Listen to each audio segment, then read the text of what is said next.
भरत गोगावलेंचे समर्थक आक्रमक झालेले आहेत। भरत गोगावलेंच्या समर्थकांचं मुक्तागिरी बंगल्याबाहेर शक्ती प्रदर्शन सुरू आहे। गोगावलेंना रायगडचं पालकमंत्री करण्याची समर्थकांनी मागणी केलेली आहे। ही मोठी बातमी आपण आत्ताच्या क्षणाची पाहतोय, ती म्हणजे भरत गोगावलेच्या समर्थकांचं शक्ती प्रदर्शन सुरू आहे। तर रायगडचं पालकमंत्री करण्याची मागणी त्यांची आहे। मुक्तागिरी बंगल्याबाहेर शक्ती प्रदर्शन सध्या सुरू आहे। आत्ताच्या क्षणाची ही सगळ्यात मोठी बातमी आहे। या संदर्भात ताजे अपडेट देतात आपले प्रतिनिधी ओम देशमुख। ओम, सध्या काय तिथं सुरू आहे? मोठ्या प्रमाणात गोगावले समर्थक जे ते आक्रमक झाल्याचं चित्र पाहायला मिळतं, नेमकं काय मागणी आहे? रुबिना, आपण पाहतोय मागच्या तासाभरापासून भरत गोगावले यांचे समर्थक उपमुख्यमंत्री एकनाथ शिंदे यांचं निवासस्थान असलेल्या मुक्तागिरी बंगल्याच्या बाहेर आहेत। मागे तुम्ही दृश्यांमध्ये पाहू शकता समर्थकांची मोठ्या प्रमाणामध्ये उपस्थिती आहे। आणि खरं तर पालकमंत्री पदाच्या संदर्भात जो निर्णय झाला होता, अदिती तटकरे यांना रायगडचं पालकमंत्रीपद देण्यात आलं होतं, त्यावरून कार्यकर्त्यांकडून तीव्र नाराजी व्यक्त केली गेली होती। जाळपोळ देखील टायरची करण्यात आली होती।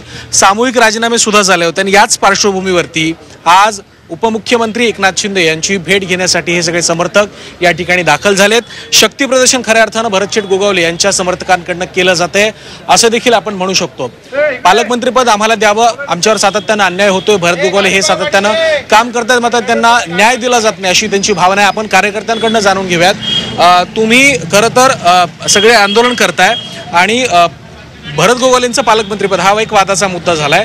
आता एकनाथ शिंदेंकडे काय मागणी आहे नेमकी तुमची? आम्हाला एकच मागणी आहे, पालकमंत्री रायगड जिल्ह्याचं पालकमंत्री भरत शेटनाच मिळायला पाहिजे, एवढीच मागणी आहे आमची खास।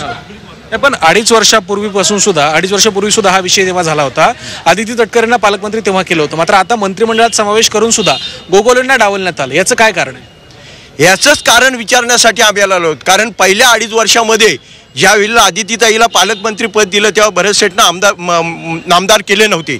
नामदार नसल्यामुळे पालकमंत्री पद भेटले नाही। पण तरी सुद्धा आम्ही आपल्या उद्धव साहेबांना सांगितलं, भरत शेटना नामदार करा, मंत्रीपद द्या आणि पालकमंत्री रायगड जिल्ह्याचं पालकमंत्री हे भरत शेटना द्या। ते भरत शेटना दिलं नाही, मुलं सत्तेत पलटी झाली। 2.5 वर्षांनी सत्ता पलटी करावी झाली। एकनाथ शिंदे साहेबांच्या नेतृत्वाखाली सत्ता पलटी करून सत्तेत बदल झाला आणि बीजेपीने शिवसेनेची सत्ता आली। त्यामध्ये एकनाथ शिंदे साहेब मुख्यमंत्री झाले। एकनाथ शिंदे मुख्यमंत्री झाल्यामुळे काय झालं, मंत्रिपदांचं वाटप झाला आणि ज्यावेळी मंत्रिपदाचं वाटप झाला तेव्हा एकनाथ शिंदे साहेबांना कुठली अडचण आली, त्यांनी आमचं आमदारकीचं मंत्रिपद थांबलं, भरत शेठचं मंत्रिपद थांबवलं गेलं आणि ते थांबवल्यामुळे 2.5 वर्ष मंत्रिपद ते थांबलं गेलं। भरत शेठने ते मान्य केलं, मोठं मन करून ठीक आहे आपला नेता अडचणीत आहे तिथे थांबला पाहिजे, ते थांबले।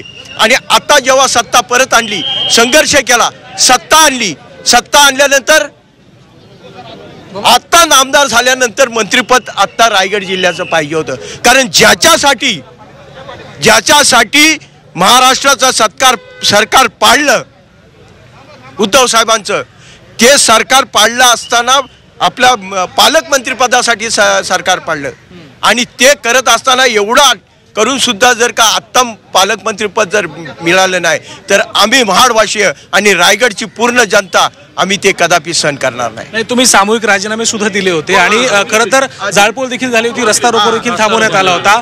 आज उपमुख्यमंत्र्यांकडे जी मागणी आहे ती जर मान्य झाली नाही तर नेमकं पुढचं काय पाऊल असणार? आम्ही संघटनेचं कोणतंही काम याच्या पुढे करणार नाही जोपर्यंत आम्ही आमदार साहेबांचा आदेश येत नाही, नामदार भरतशेठ गोगावलेंचा, तोपर्यंत आम्ही संघटनेचं कोणतंही काम करणार नाही। आणि निश्चित अगदी ओम, धन्यवाद ताजे अपडेट देण्यासाठी। आम्ही वेळोवेळी तुमच्याकडून या संदर्भातले ताजे अपडेट घेत राहणार। तुर्तास आपण पाहतोय मोठ्या प्रमाणात गोगावले समर्थक एकवटलेले आहेत आणि आक्रमक झाल्याचं पाहायला मिळतंय।